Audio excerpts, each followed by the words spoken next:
नमस्कार दोस्तों, आपका एक्लिको में स्वागत है। ये वीडियो में हम लोग देखेंगे कि हमारे जो एग्जिस्टिंग क्लाइंट है उनका फ़ंड मैनेजमेंट हमने किस तरह से किया था।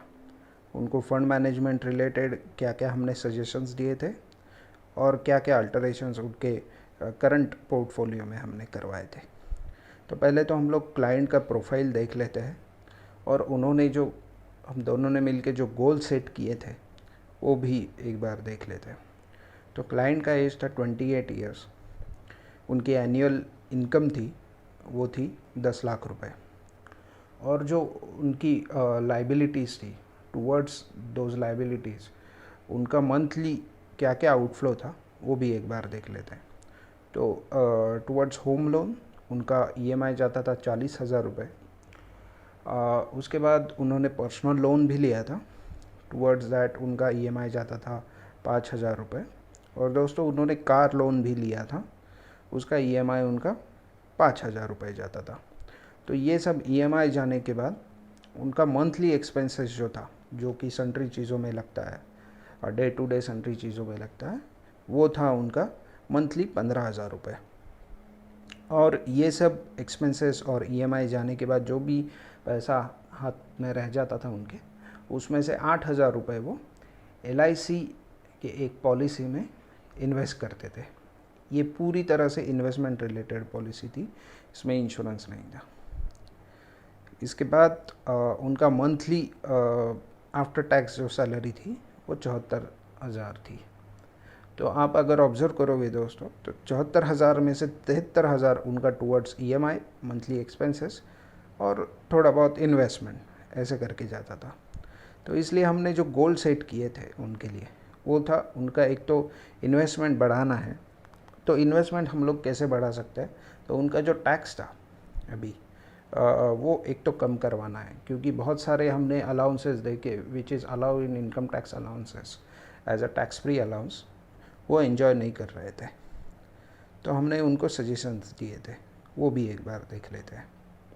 तो पहला सजेशन दोस्तों हमने जो उनको दिया था वो था कि आपकी जो एग्जिस्टिंग एलआईसी पॉलिसी है या फिर जो भी इन्वेस्टमेंट फ़ंड है वो पूरी तरह से बंद कर दीजिए। उसमें जो फंड्स अवेलेबल है वो विड्रॉ कर दीजिए और वो फंड्स आप आपके सेविंग अकाउंट में एज अ इमरजेंसी फ़ंड करके रख दीजिए, क्योंकि उनके पास इमरजेंसी पर्पस कुछ भी नहीं था। तो हमने ये सजेशन उनको दिया था।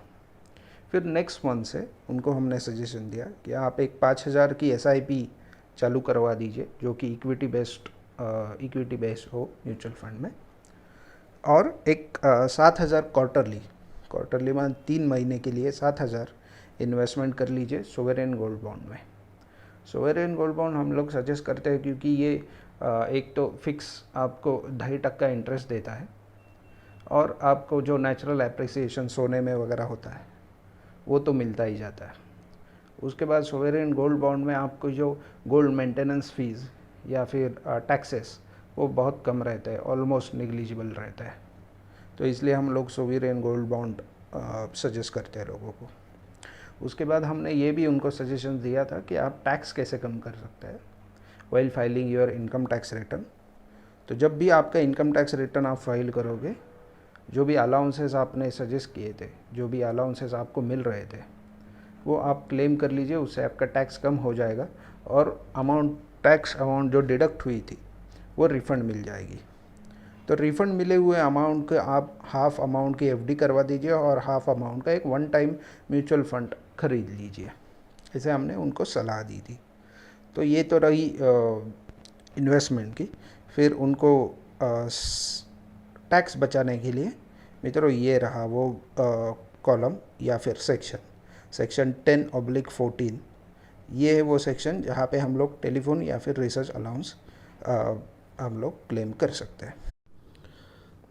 दोस्तों ये वीडियो देखने के लिए धन्यवाद। आपको ऐसे ही वीडियो अगर आप देखना चाहते हो तो प्लीज़ हमारे चैनल को सब्सक्राइब कीजिए और इस वीडियो को लाइक और शेयर कीजिए। धन्यवाद।